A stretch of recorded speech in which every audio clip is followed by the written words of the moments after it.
ایک آواز جو ہر وقت پوری دنیا میں گونجتی رہتی ہے۔ دنیا کے نقشے کو دیکھیں، اسلامی ملک انڈونیشیا کرۂ ارض میں واقع ہے۔ یہ ملک بے شمار جزیروں پر مشتمل ہے، جن میں جاوا، سماٹرا، بورنیو اور سیلیبیز مشہور جزیرے ہیں۔ انڈونیشیا کی آبادی کے لحاظ سے سب سے بڑا ملک مسلم ملک ہے۔ 22 کروڑ آبادی کے اس ملک میں غیر مسلم آبادی کا تناسب آٹے میں نمک کے برابر ہے۔ طلوع سحر سیلیبیز میں واقع جزائر میں ہوتی ہے۔ صبح 5:30 بجے طلوع سحر کے ساتھ انڈونیشیا کے انتہائی مشرقی جزائر میں فجر کی اذان شروع ہو جاتی ہے، اور ہزاروں مؤذن اللہ بزرگ و برتر کی توحید اور حضرت محمد صلی اللہ علیہ وسلم کی رسالت کا اعلان کر رہے ہوتے ہیں۔ مشرقی جزائر سے یہ سلسلہ مغربی جزائر کی طرف بڑھتا ہے، اور 1.5 گھنٹے کے بعد جکارتہ میں مؤذن کی آواز گونجنے لگتی ہے۔ جکارتہ کے بعد یہ سلسلہ سماٹرا میں شروع ہو جاتا ہے، اور سماٹرا کے بعد مغربی قصبوں اور دیہات سے پہلے ہی ملیشیا کی مسجد میں اذانیں بلند ہونا شروع ہو جاتی ہیں۔ ملیشیا کے بعد برما کی باری آتی ہے۔ جکارتہ سے اذانوں کا جو سلسلہ شروع ہوا تھا وہ 1 گھنٹے کے بعد ڈھاکہ پہنچتا ہے۔ بنگلہ دیش میں ابھی اذانوں کا وقت ختم نہیں ہوتا کہ کلکتہ سے سری نگر تک اذانیں گونجنے لگتی ہیں۔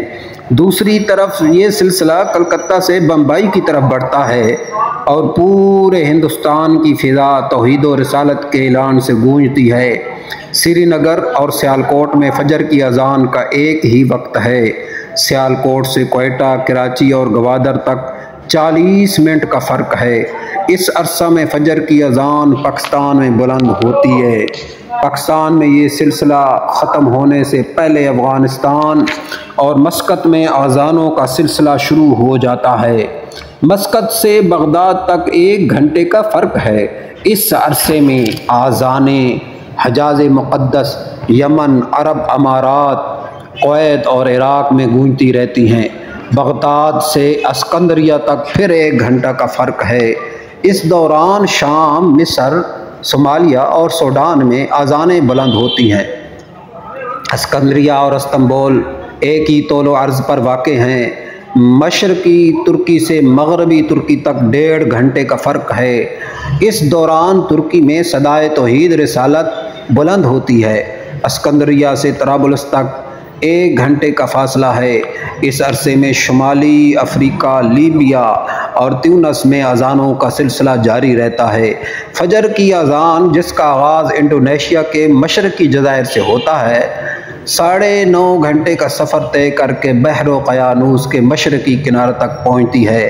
فجر کی اذان کے بحر اقیانوس تک پہنچنے سے قبل ہی مشرقی انڈونیشیا میں ظہر کی اذان کا سلسلہ شروع ہو جاتا ہے، اور ڈھاکہ میں ظہر کی اذانیں شروع ہونے تک مشرقی انڈونیشیا میں عصر کی اذان بلند ہونے لگتی ہے۔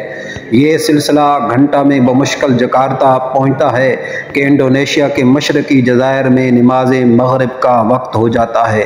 جس وقت مشرقی انڈونیشیا میں عشاء کی اذانوں کا سلسلہ شروع ہوتا ہے، اس وقت افریقہ میں فجر کی اذانیں گونج رہی ہوتی ہیں۔